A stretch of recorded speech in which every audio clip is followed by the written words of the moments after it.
अगर नरेंद्र मोदी के बाद किसी अमित शाह, किसी योगी आदित्यनाथ का युग आ गया तो क्या करेंगे आप? किसको देख रहे हैं भैया दोनों में? तो देखिए, ये अगर आप इस तरीके से कहें कि राजनीति में मतलब उत्तराधिकारी के रूप में आप कैसे दोनों उत्तराधिकारी हैं। एक ने नरेंद्र मोदी की चाहत को, उनकी आइडियोलॉजी को, उनके पॉलिटिकल स्ट्रैटेजी को या उनके गवर्नमेंट के एडमिनिस्ट्रेशन को, जो प्रशासनिक फैसले थे 370, ट्रिपल तलाक, इन तमाम मुद्दों को जमीन पर उतारा वो अमित शाह है। और नहीं, वो तो चुनाव जीतने के लिए, तो एडमिनिस्ट्रेटिव फैसलों को भी, तो प्रशासनिक अनुभव उनका हो गया, उनका राजनीतिक कौशल हम देख ही रहे हैं कि वो चुनाव जीतना, जहां हारी हुई सरकार है उसको भी वो खींच लेते हैं। तो उनके पास, वो कहते हैं लोग, उनके बारे में तो जुमले भी आते हैं ना कि नेपाल, पाकिस्तान, अमेरिका कहीं भी सरकार बना सकते हैं वो। तो इस तरह का एक उनका है। योगी आदित्यनाथ का जो कैरेक्टर है वो हिंदुत्व के फायर ब्रांड है। वो अपना चुनाव जीतना जानते थे, उनकी कला थी, आसपास की 5-6 सीटें जितवाते थे। धीरे धीरे वो मुख्यमंत्री के तौर पर आए और मुख्यमंत्री बनने के बाद अब वो यूपी में अपने इलाके से ज्यादा पॉपुलर हो दूसरे इलाकों में। मतलब जितना वो पूर्वांचल में नहीं लोकप्रिय है, उससे ज्यादा पश्चिमी यूपी में लोकप्रिय है। उससे ज्यादा वो किसी बिहार की सभा में भीड़ आ जाती है, महाराष्ट्र की सभा में भीड़ आ जाती है। और वो उनका अपना, दो चीजें आपको माननी पड़ेंगी। मतलब हम ऐसा कह सकते हैं, after Narendra Modi, Yogi Adityanath is popular at least on ground, is popular then Amit Shah. पर अमित शाह के पास दूसरी और क्वालिटीज भी है ना।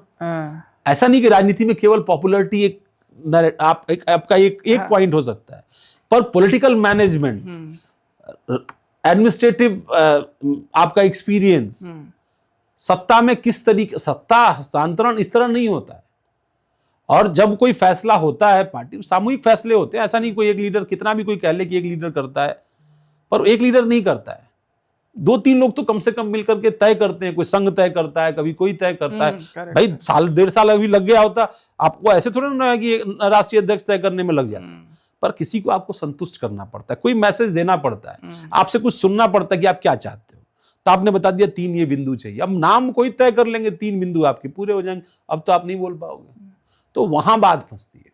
तो अमित शाह कैपेबल है इस चीज में, उनको दिल्ली के सिस्टम पर उनका नियंत्रण स्थापित हो चुका है, पार्टी के पैन इंडिया सिस्टम पर उनका नेटवर्क स्थापित हो चुका है। तो वो नेटवर्क उनकी ताकत है। योगी आदित्यनाथ की ताकत, वो मास लीडर है, वो हिंदू मतदाता के बीच में एक उनका अपना एक इमेज है।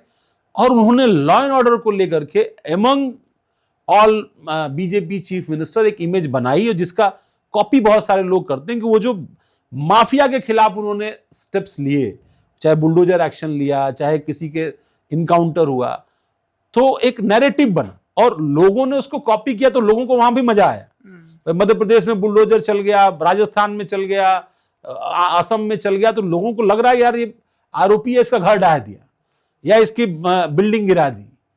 तो पब्लिक को लगता है कि लॉ एंड ऑर्डर जिंदा है, कम से कम इसके भी कान खींचने वाला कोई आदमी है, इसके भी बाल खींचने वाला, इसको जैसे को तैसा करने वाला कोई आदमी के कुछ मानकों में ये मानक भी रहा है। और वो राजनीतिक नारे गढ़ने में बहुत माहिर है। उनकी ये बहुत बड़ी खूबी जो उनके अंदर मुख्यमंत्री बनने के बाद ज्यादा बेहतर तरीके से निकली है। जैसे बटोगे तो कटोगे, ये स्लोगन उनका था। ये प्रधानमंत्री बोल नहीं सकते थे, इसलिए उन्होंने इसको थोड़ा सा डाइल्यूट किया। उन्होंने कहा बटे, अरे एक है तो सेफ है। ठीक है ना, उन्होंने दूसरे तरीके से कहा। लेकिन जो जिस चीज ने, मतलब वो जो कान में स्ट्राइक करता था, वो बटोगे तो कटोगे था। ऐसे वो नारे राजनीतिक अवसरों पर गढ़ते रहते हैं नए नए।